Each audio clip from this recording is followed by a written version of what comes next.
Hello guys, स्वागत है आपका हमारे चैनल पे। आज की वीडियो में हम बात करने वाले हैं एसएसबी इंटरव्यू के बारे में कि एसएसबी इंटरव्यू क्या होता है, एसएसबी इंटरव्यू कैसे होता है। यदि आप एसएसबी इंटरव्यू के लिए प्रिपेयर करते हैं तो आप इसको कैसे फेस कर सकते हैं एंड एसएसबी इंटरव्यू कितने दिनों के लिए होता है। तो आज की वीडियो में हम डिटेल में जानेंगे एसएसबी इंटरव्यू के बारे में।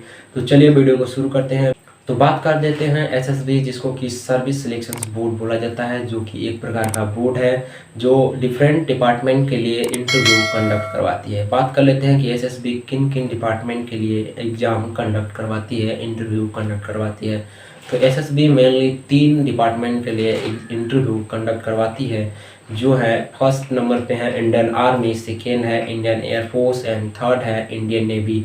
SSB mainly Indian army, Indian air force and Indian navy के लिए इंटरव्यू कंडक्ट करवाती है।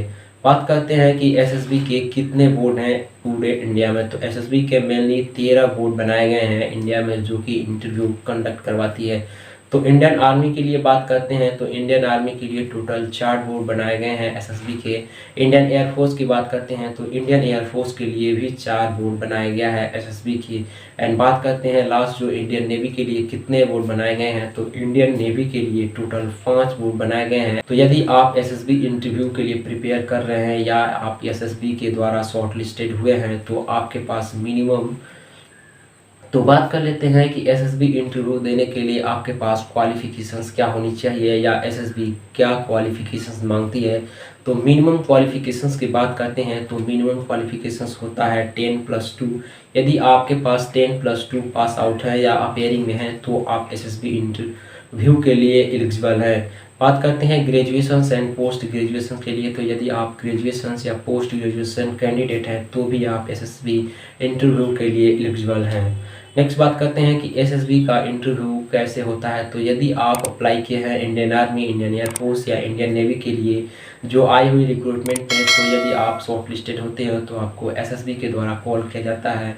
और जब आपको एसएसबी डिपार्टमेंट, एसएसबी बोर्ड से कॉल आता है तो आपको एसएसबी बोर्ड बुलाया जाता है, जो भी बोर्ड आपके कॉल लेटर में मेंशन होता है। तो एसएसबी का टोटल 5 दिन तक इंटरव्यू चलता है। उन 5 दिन में आपको अलग अलग टाइप का टेस्ट, अलग अलग टाइप के फिजिकल एक्टिविटी करके इंटरव्यूअर को दिखाना होता है और अपनी वैल्यूएट करना होता है ताकि आप एसएसबी इंटरव्यू के लिए सिलेक्ट हो जाएं। तो बात कर लेते हैं फर्स्ट डे की। तो यदि आप एसएसबी इंटरव्यू फर्स्ट डे देने जाते हैं तो आपको रिपोर्टिंग करना पड़ता है। सबसे पहले रिपोर्टिंग 6 बजे होता है या दोपहर में भी होता है, बट ज़्यादातर एसएसबी के रिपोर्टिंग 6 बजे सुबह में होता है। तो 6 बजे आपको रिपोर्टिंग करना होता है। आप जिस भी पोजीशंस के लिए अप्लाई किए हुए हैं उनके अकॉर्डिंग आपको कॉल लेटर में जो जो डॉक्यूमेंट मेंशन किया गया होगा वो डॉक्यूमेंट आप लेकर के एसएसबी बोर्ड पे जाएंगे और अपना रिपोर्टिंग करवाएंगे। रिपोर्टिंग पूरा होने के बाद आपको एसएसबी बोर्ड के अंदर ले लिया जाता है यदि आपका टोटल सारा डॉक्यूमेंट सही होता है। यदि आपका डॉक्यूमेंट में कोई भी मिस्टेक आती है तो आपको एसएसबी बोर्ड से ही बाहर कर दिया जाता है और आप एसएसबी बोर्ड में जाने के लिए एलिजिबल नहीं होते हैं। नेक्स्ट बात करते हैं रिपोर्टिंग के बाद। तो रिपोर्टिंग के बाद फर्स्ट डे में आपको 2 टेस्ट देने पड़ते हैं। फर्स्ट टेस्ट जो होता है वो होता है वर्बल एंड नॉन वर्बल का टेस्ट।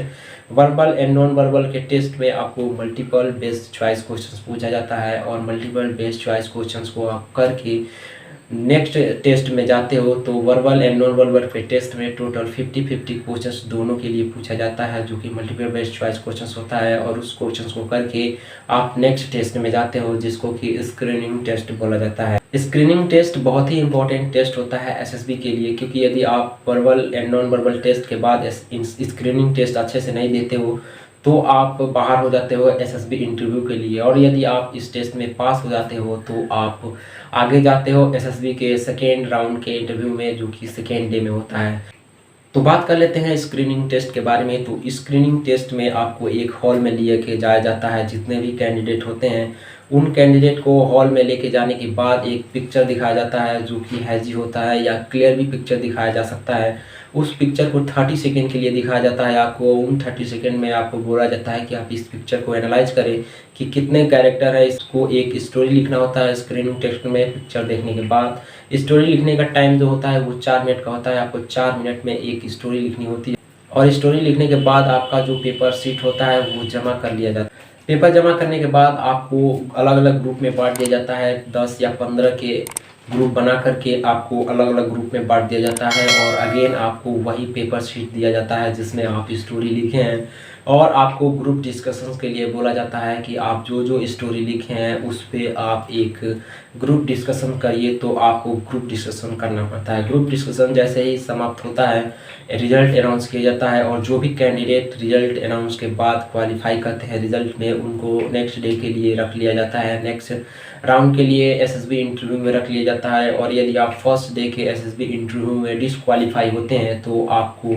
बाहर कर दिया जाता है एसएसबी बोर्ड से कि आप एलिजिबल नहीं हैं नेक्स्ट स्टेप के लिए। तो ये होता है फर्स्ट डे का test, verbal, non verbal and screening test. तो स्क्रीनिंग टेस्ट बहुत ही इंपॉर्टेंट टेस्ट है एसएसबी इंटरव्यू के लिए। तो आज के वीडियो में हम इतना ही जानेंगे एसएसबी इंटरव्यू के बारे में। यदि आप जानना चाहते हैं एसएसबी इंटरव्यू के सेकेंड, थर्ड, 4 एंड 5 डे के टेस्ट, 5 डे में कौन कौन सा टेस्ट होता है तो आप हमें कमेंट में बताएं या आप हमारे वीडियो के डिस्क्रिप्शन में लिंक होगा वो वीडियो जा करके देख सकते हैं एसएसबी इंटरव्यू के second day and second round में क्या होता है। तो आई होप कि आपको ये वीडियो अच्छा लगा। यदि आपको एसएसबी से रिलेटेड कोई डाउट है तो आप हमको कमेंट बॉक्स में पूछ सकते हैं, हम उसे रिप्लाई जरूर करेंगे। वीडियो देखने के लिए आपका बहुत बहुत धन्यवाद। मिलते हैं अगले वीडियो में।